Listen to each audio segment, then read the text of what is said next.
Merci Seigneur pour cette grâce que tu m'accordes. Merci pour le souffle de vie que tu me donnes. Merci pour tout ce que tu es pour moi.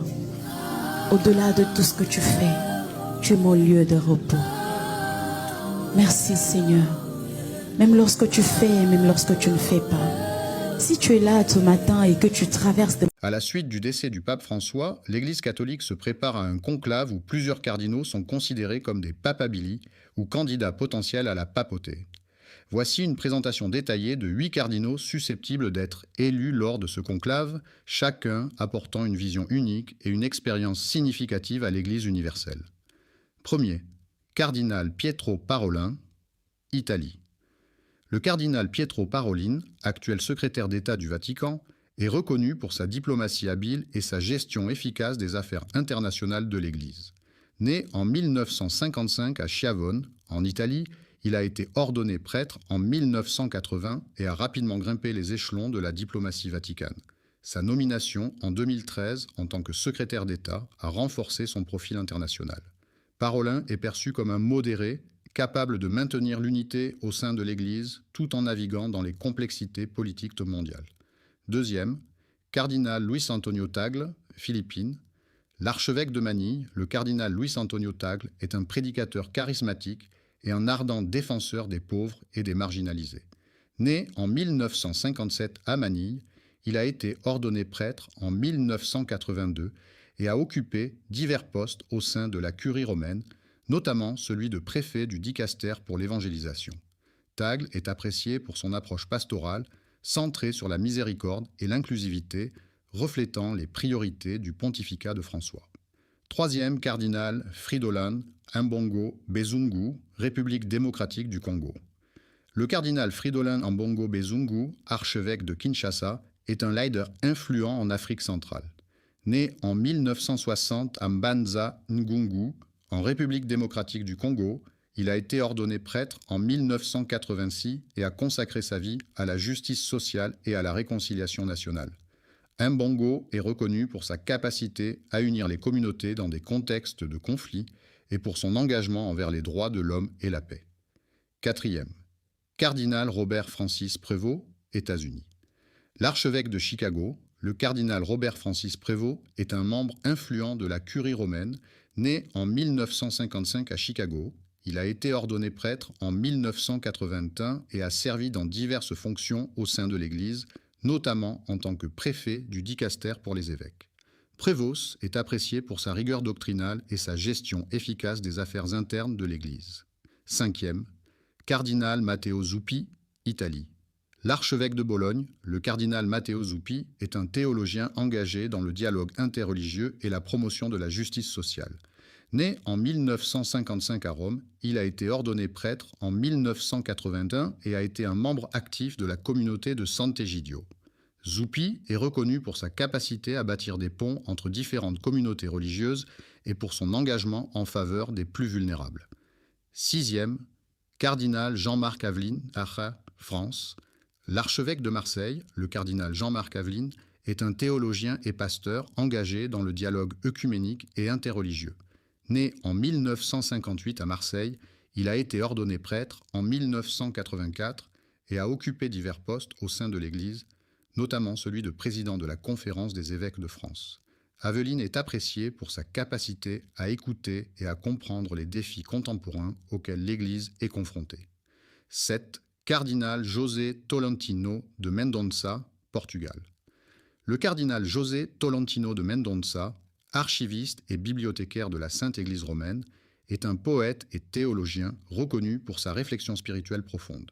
Né en 1965 à Funchal, Madère, il a été ordonné prêtre en 1990 et a occupé divers postes au sein de l'Église, notamment celui de secrétaire du dicastère pour la culture et l'éducation.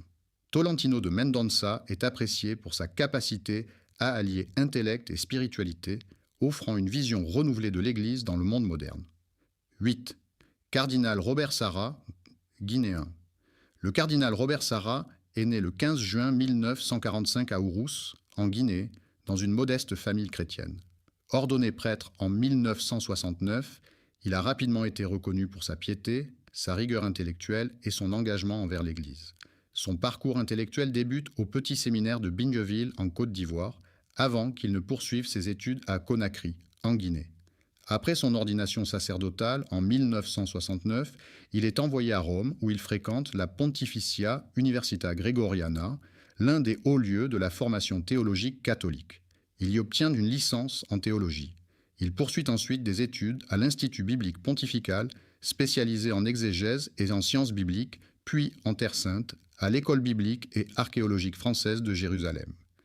Ces étapes soulignent sa spécialisation dans l'étude de l'Écriture sainte, domaine qui marquera profondément sa pensée. En 1979, il est nommé archevêque de Conakry à l'âge de seulement 34 ans, devenant ainsi l'un des plus jeunes évêques du monde. Il sera ensuite appelé à Rome, où il occupera plusieurs postes clés à la curie romaine, notamment en tant que préfet de la Congrégation pour le culte divin et la discipline des sacrements de 2014 à 2021, nommé par le pape François lui-même. Le cardinal Sarah est largement reconnu pour sa fidélité à la tradition liturgique et doctrinale de l'Église catholique. Il est un fervent défenseur de la messe célébrée ad orientem, tournée vers l'Orient liturgique, et d'une liturgie empreinte de silence, de sacré et de transcendance.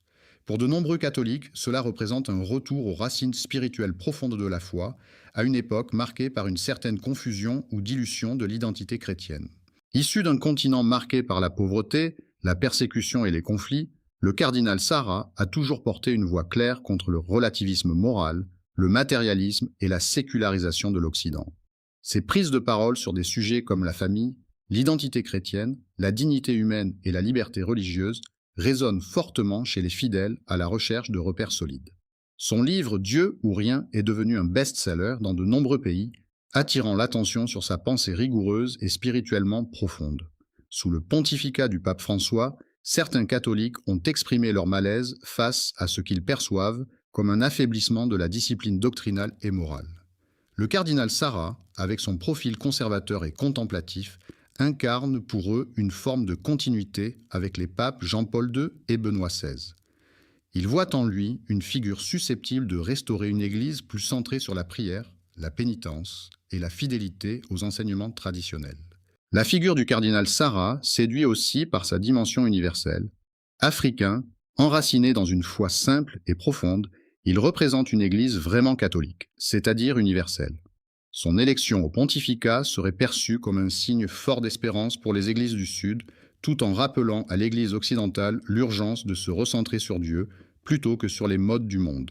Pour beaucoup de catholiques, il incarne le pontife idéal pour guider l'Église dans une époque troublée, avec courage, prière et fidélité. Chacun de ces cardinaux apporte une perspective unique et une riche expérience à l'Église catholique. Le conclave à venir sera déterminant pour l'avenir de l'Église, et le choix du prochain pape reflètera les priorités et les défis contemporains auxquels l'Église est confrontée. L'attente du futur pape au sein du peuple chrétien est une période chargée de prière, d'espoir et d'incertitude. Chaque fois qu'un siège papal devient vacant, notamment après la démission ou le décès du pape en place, l'Église catholique se trouve dans une phase de transition spirituelle et institutionnelle majeure. Les croyants, en particulier les catholiques, ressentent un mélange de nostalgie pour le pape précédent, qu'il soit aimé pour ses actions ou son message, et d'anticipation face à la question essentielle de savoir qui prendra désormais la tête de l'Église. Cette attente ne se limite pas à la sphère cléricale, elle touche les fidèles de tous horizons. De nombreux chrétiens prient ardemment pour que le futur pape soit un homme de foi profonde, un pasteur sage et compatissant, capable de guider l'Église à travers les défis modernes, tout en restant fidèle aux enseignements ancestraux du Christ. C'est un moment où les croyants se tournent vers Dieu avec l'espoir que le Saint-Esprit inspirera les cardinaux dans leur choix. Dans ce contexte d'attente, certains catholiques expriment un désir de renouveau. L'Église est confrontée à de multiples défis contemporains, de la question de la laïcité à celle de la moralité dans un monde en constante évolution. Certains chrétiens souhaitent voir un pape qui saura renouveler l'Église, non seulement dans sa doctrine, mais aussi dans ses pratiques pastorales et sociales. Ils aspirent à un leader capable de remettre l'Église sur la voie de l'unité et de la réconciliation, notamment après des années de scandales et de divisions internes. Pour beaucoup, le choix du futur pape pourrait bien déterminer l'avenir de l'Église face à une société de plus en plus sécularisée et individualiste. Cette attente est donc marquée par une tension entre la tradition et l'innovation, entre un désir de continuité et une nécessité de transformation dans un monde de plus en plus complexe. En parallèle, certains catholiques attendent du futur pape une approche plus universelle de l'Église. L'Église catholique, en tant qu'institution mondiale, est constituée de communautés extrêmement variées, allant des pays occidentaux aux régions d'Afrique et d'Asie. Chaque groupe de croyants a ses propres défis et ses préoccupations particulières. Ainsi, beaucoup de chrétiens espèrent que le futur pape saura être un guide pour l'Église universelle, prenant en compte les réalités culturelles et sociales de chaque continent. L'Église doit relever le défi de maintenir une unité solide tout en respectant les diversités de ses membres. Certains attendent donc du futur pape une capacité à renforcer cette communion mondiale à travers une plus grande écoute des voix provenant des périphéries et des régions éloignées du centre du pouvoir ecclésiastique, en particulier de ceux qui ont été marginalisés ou oubliés par l'institution. Enfin, l'attente du futur pape est aussi une occasion de réflexion personnelle pour chaque chrétien. Les fidèles se demandent tant souvent quel rôle ils doivent jouer dans l'Église après ce changement de direction.